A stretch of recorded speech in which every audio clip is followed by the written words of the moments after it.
Assalamualaikum warahmatullahi wabarakatuh.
Assalamualaikum warahmatullahi wabarakatuh. Assalamualaikum warahmatullahi wabarakatuh. Alhamdulillah nahmaduhu wa nasta'inuhu wa nastaghfiruh wa na'udzu billahi min shururi anfusina wa sayyiati a'malina. May yahdihillahu fala mudilla lahu wa may yudlil fala hadiya lahu. أشهد أن لا إله إلا الله وحده لا شريك له وأشهد أن محمدا عبده ورسوله اللهم صل وسلم وبارك على محمد وعلى آله وصحبه وسلم. Jemaah salat tarawih yang selalu saya dimuliakan Allah Subhanahu wa taala. Bapak Ibu hadirin hadirat yang senantiasa mengharap ridho, inayah serta taufik dari Allah Subhanahu wa taala. Alhamdulillah kita bersama-sama kita satukan dalam keimanan. Kita bisa berkumpul di majelis yang mulia ini. Mudah-mudahan Allah Subhanahu wa taala senantiasa menurunkan kasih sayang, wasyiyatuhu rahmah. Yang kedua, kita juga selalu bersolawat kepada Nabi sallallahu alaihi wasallam. Bukan sekedar Allahumma shalli ala Muhammad wa ala ali Muhammad, tetapi kita juga berupaya semampu kita sesuai dengan pemahaman kita ikuti sunnah-sunnahnya hingga nanti dan cukupnya. Bapak Ibu jemaah sekalian, mohon dipertemukan kembali ini dalam rangka Allah mengikat, Allah mempererat satu-satunya syariat yang mengikat mulai dari Rasul pertama dan sampai Rasul yang terakhir. Puasa inilah yang mengikat kita semua. Oleh karena itu, mungkin di antara kultum sebelumnya selalu membahas tentang keutamaan bulan Ramadan. Pasti Bapak Ibu masih sudah paham tentang pendapat yang mengatakan sepertiga pertama Allah turunkan ampunannya, baru akhir Allah menurunkan dijauhkan dari azab api neraka. Akan tetapi tidak ada salahnya pada kesempatan ini saya mengambil dari surat Al-Baqarah ayat yang ke-152 yang berbunyi Fadkuruni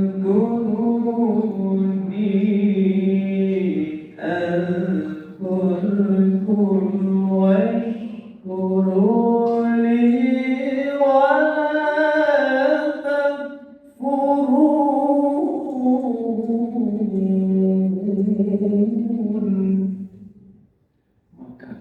ingatlah kepadaku, kata Allah, washkuruni, dan bersyukurlah kepadaku, dan wala takfur, janganlah kamu ingkar kepadaku. Mari kita jauhi larangan Allah. Iya, betul. Akan tetapi, sudahkah kita ini termasuk di antara hamba yang kita ucapkan tadi? Apakah kita termasuk hamba yang memang sudah soleh secara ekonomi yang berkecukupan, akan tetapi ujung-ujungnya bahagia enggak? Kalau memang itu kebahagiaan, maka pasangan yang cantik, pasangan yang ganteng, mobilnya mewah, pasti dia enggak akan ada ceritanya perceraian. Pasti dia akan bahagia karena tidak diikat dengan amal, tidak diikat dengan kekuatan Allah Subhanahu wa taala. Dan yang ketiga, Allah Subhanahu wa taala yang pertama menjanjikan pahala, yang kedua ampunan. Nanti berikutnya Allah menjanjikan al-jannah, ay adzkurukum bil jannah. Aku janjikan nanti di sana ada surga, ada kehidupan yang tanpa batas. Inilah jemaah sekalian, sebelum kita mengakhiri Ramadan, maka ada salah satu kisah. Siapa mereka yang pantas mendapatkan Lailatul Qadar? Siapa di antara kita ini yang termasuk lulus mendapatkan derajat takwa yang sejati, mendapatkan hamba yang soleh, maka saya teringat akan kisah Amirul Mukminin Sayyidina Ali karramallahu wajhah. Apa yang diberikan oleh Allah SWT? Begitu tanda bahwa seorang hamba itu istiqomah, seorang hamba mendapatkan ridho dari Allah SWT. Pernah suatu saat Sayyidina Ali ketika mau mendatangi sholat berjamaah dengan Rasulullah SAW, ternyata suatu saat Rasulullah itu rukuknya sangat panjang sekali, sehingga begitu selesai sholat, para sahabat menanyakan, "Ya Rasulullah, kok bukan seperti biasanya engkau? Tadi rukuknya kok lama banget." Kalau di sini gimana Bapak Ibu? Rukuknya baru subhanallah, subhanallah. Nah, sudah ada ya, dehem. Bahkan pernah saya di satu masjid, normal aja, ayat yang dibaca itu sudah dipesan, Pak Ustaz nanti jangan panjang-panjang. Oke, 2 ayat saya penuhi. Ternyata apa yang terjadi? Rakaat pertama nggak panjang, tapi begitu bangkit dari sujud, apa? Tangannya begini. Pas di belakang imam nanti kaget imamnya. Jadi mengganggu kekhusyuan. Aduh, grogi juga.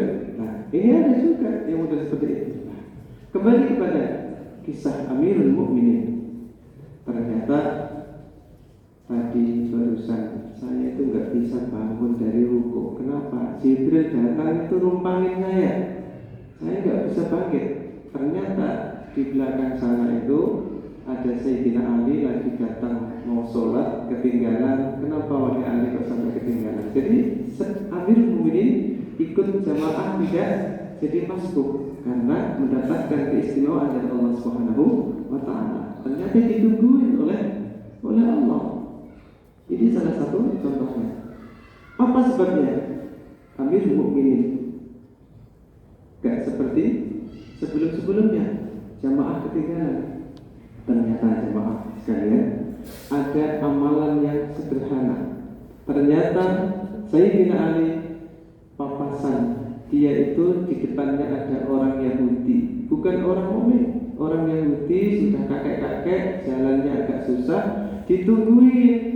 Jadi untuk menjaga ketaatan kepada Allah ini, ternyata bukan hanya sekedar kita rajin ke masjid, kita pandai mengaji, kita rajin bersedekah, kita juga rajin untuk menunaikan amalan-amalan sunnah. Di antaranya adalah umroh, haji dan sebagainya, kewajiban terpenuhi. Bukan hanya itu, ternyata hanya kita ini menghormati orang yang lebih tua, kita menghargai kakek-kakek, nenek-nenek yang bukan seakidah. Ternyata Allah Subhanahu wa Ta'ala memberikan keutamaan yang seperti itu. Oleh karena itu, jemaah sekalian, di momen Ramadan ini, di samping kita juga memperkuat dan meningkatkan ibadah yang mahdhah, maka jangan lupa hanya kelihatannya hanya sederhana, hanya kita menghargai seorang kakek, akan tetapi Allah Subhanahu wa Ta'ala